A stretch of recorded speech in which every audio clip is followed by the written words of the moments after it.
नमस्कार, एक बार फिर आपका स्वागत है हमारे चैनल पर। हिंदी सिनेमा जगत ने हमेशा से हमें ऐसे किरदार दिए हैं जो हमारी यादों के कोने में काफ़ी लंबे समय तक बसे रहेंगे। कभी नायक तो कभी खलनायक, कभी खलनायिका तो कभी आइटम डांसर तो कभी कुछ और।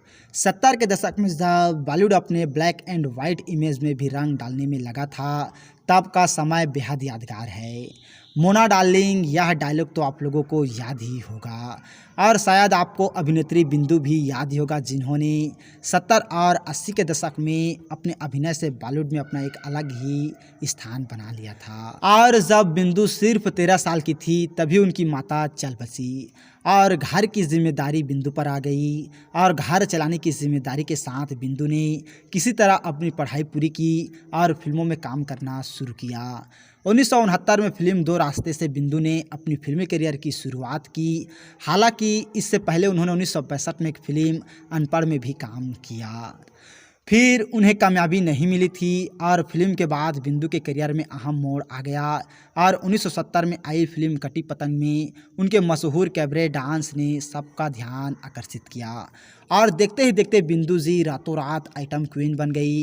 हेलेन और अरोड़ा ईरानी जैसी अभिनेत्री के होने के बावजूद भी वह अपना नाम इस क्षेत्र में स्थापित करने में सफल रही। और बिंदु जी को उनके नेगेटिव रोल के किरदारों की वजह से अधिक याद किया जाता है, जिसमें कुछ प्रमुख फिल्में हैं इम्तिहान, हवस आदि। फिल्म जंजीर में उनके छोटे से रोल को लोग आज भी याद करते हैं। इस फिल्म में अजीत के डायलॉग मोना डार्लिंग ने बिंदु को सदा के लिए सिने इतिहास में दर्ज करा दिया। एक समय ऐसा आया जब लगने लगा कि बिंदु सिर्फ नेगेटिव रोल ही करती रहेंगी और यह उनके अभिनय की क्षमता के साथ न्याय नहीं होगा। पर उसी समय ऋषिकेश मुखर्जी ने अभिमान में बिंदु को एक बेहतरीन रोल देकर उनको नेगेटिव रोल की इमेज से बाहर आने में मदद की। चैताली और अर्जुन पंडित जैसी फिल्मों ने साबित कर दिया कि बिंदु न सिर्फ एक आइटम डांसर और खलनायिका की भूमिका बल्कि एक सफल नायिका की भूमिका भी निभा सकती है।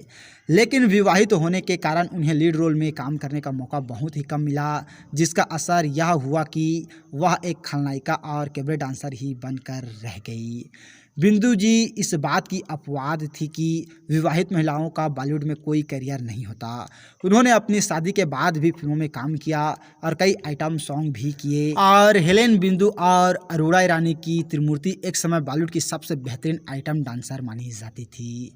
बिंदु जी एक बेहतरीन डांसर तो थी, लेकिन उनके डांस की वजह से ही उन्हें कई परेशानियां भी उठानी पड़ी। खासकर इसका सबसे बड़ा असर उनके दाम्पत्य जीवन पर पड़ा। एक समय ऐसा भी आया जब व्यक्तिगत जीवन की त्रासदियों की वजह से बिंदु को डांस न करने की डॉक्टरी हिदायत दी गई और उन्होंने अपने खलनायिका वाले रोल से मुंह फेर कर चरित्र किरदार निभाए। कभी खलनायिका तो कभी कॉमेडी वाले रोल में वह यदा कदा पर्दे पर अपनी उपस्थिति दर्शा ही देती थी। और हम आपके हैं कौन, बीवी हो तो ऐसी, किशन कन्हैया, ओम शांति ओम जैसी फिल्मों में भी बिंदु जी ने अपनी उपस्थिति दर्शाई। अपने नेगेटिव रोल की बदौलत बिंदु जी ने 7 बार फिल्म फेयर के लिए भी नामांकन हासिल किया, पर कभी कोई अवार्ड जीत नहीं पाई। एक बेहतरीन अभिनय क्षमता होने के बाद भी वह हमेशा अपने नेगेटिव रोल के लिए याद की जाती है। और दोस्तों, देखते ही देखते आज बिंदु जी 71 साल के हो गए हैं। तो हम लोगों की तरफ से बिंदु जी को जन्मदिन की बहुत बहुत बधाई। और बिंदु जी जहाँ भी रहें, खुश रहें, आबाद रहें, हम लोगों की यही दुआ है। तो और इसी तरह के जानकारी के लिए अगर अभी तक आप लोगों ने हमारे चैनल को सब्सक्राइब नहीं किए हैं तो प्लीज़ दोस्तों हमारा चैनल ज़रूर सब्सक्राइब कीजिएगा। और वीडियो को अभी तक लाइक नहीं किए हैं तो लाइक कीजिएगा, शेयर कीजिएगा। थैंक्स दोस्तों हमारे वीडियो वॉचिंग करने के लिए।